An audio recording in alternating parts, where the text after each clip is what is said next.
If you followed some of my previous videos, you know that I refer back to some Excel spreadsheets that I use when I'm doing my brewing. Today I thought I'd show you what these sheets are and how they keep things in a consistent pattern for me. You certainly don't need to use Excel. Almost every kit you get has some sort of paperwork associated with it where you can track things down and certainly look back at them. I think Excel is a good tool. You can have everything in a, let's call it a beer folder. You can have all your spreadsheets in there. It's much easier to look things up. You don't have to worry about losing your papers. And I think you can do a lot more with spreadsheets than you can with you know, all this paper. So you know, you certainly don't need to be tracking in Excel. I like it. I think it keeps things consistent from a process standpoint. So let me show you what I've been doing, and maybe that'll spur some ideas that you'll have in ways to keep your processes consistent. Okay, this is what I call my beer brewing processes worksheet. Basically what I've done here is simply converted the recipes that I've gotten into time-driven tasks. Since you enter the start time, and you can see in green I have a start time there of 10:50 a.m.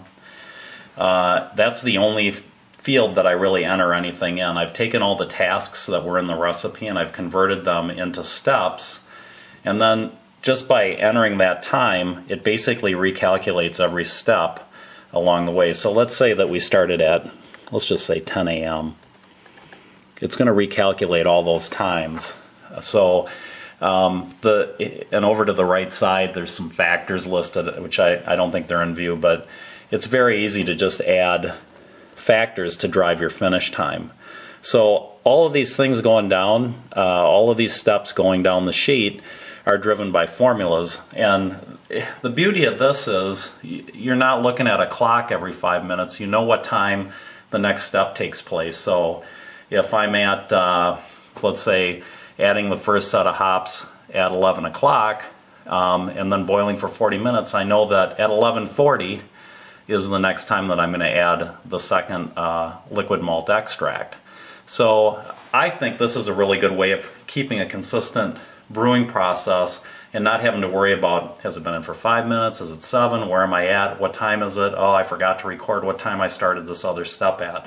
So I think this is just a nice way to keep track of things.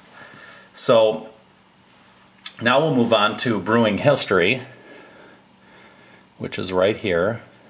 And basically what I've done here is for every beer style I create one of these sheets along with the date that I did the brew. So I have beer style, brew date, you know, what the IBUs are, the SRM if it's available, what the estimated alcohol by volume is, what yeast type is, and typically I'm putting in also what the code date or lot number of the yeast is. And then I also put in the bottle date. But if you start coming down the sheet, I have what the gallons in the fermenter were, what the pitching temp was, you know, what was the lag time, what was the fermentation temperature, how many days did I have it in the primary, how many days did I have it in the secondary.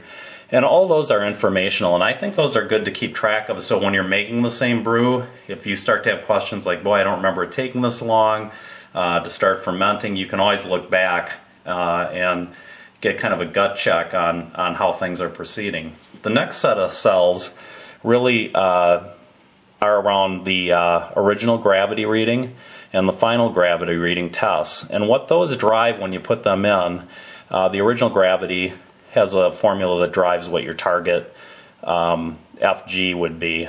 But beyond that, it also tells me when I do my finished or final gravity reading what my alcohol level is. So here on test 1 I had a 4.58. When I went to test 2 I had a 4.72.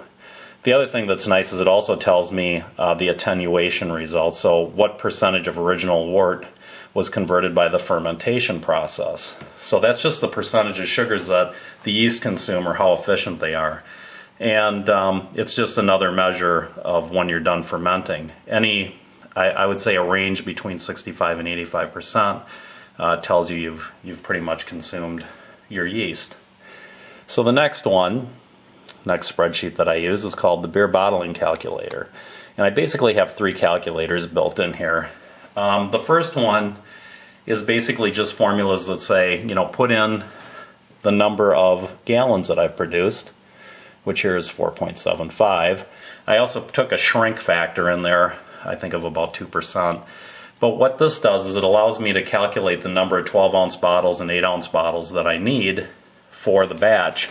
So, sorry about that. So what you do is you end up with ounces remaining down here based on what the calculations were up here.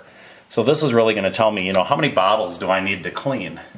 So you could say, well, I want to go 20 12-ounce bottles, and then I think I'll come down here and I'll consume the rest in 22-ounce bottles. So if I put 16 in, let's say, perfect.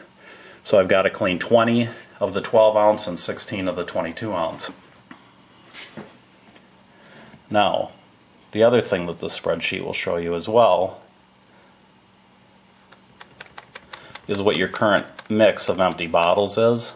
So you can count up all your empties and it'll tell you what your available bottling volume is in ounces or in gallons. And then how much beer do I have in bottles? That might be nice to know, just so you know overall how much volume you have. So that's pretty much it for the bottling calculator. It's pretty straightforward, but again, it's a nice tool so that you know, one, you know, can I make another batch? Do I have enough bottles to make another batch? And two, you know, what should my mix of bottles be to consume the batches that I've made? Again, nothing is forcing you to create an Excel spreadsheet or some sort of spreadsheet to drive your processes, but consistently tracking what you do in either a paper format or in a spreadsheet should make for a better finished product. And it creates a historical record you can look back on if you ever have any issues or concerns. This has been a Matty Boy presentation. Say bye-bye, Matty. Bye-bye.